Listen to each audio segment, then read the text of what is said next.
আস্ত বেশে হজরতে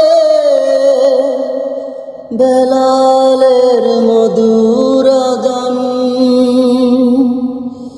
যে আযানে ছিল এমন প্রেম মুগ্ধ রহমান।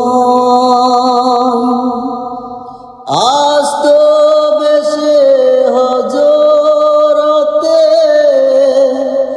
বেলালের মধুর আযান,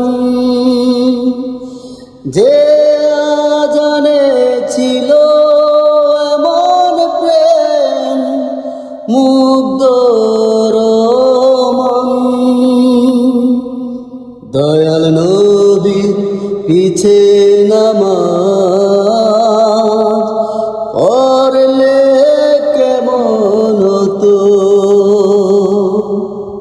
ভালো লাগলে কমেন্ট করবেন। ধন্যবাদ।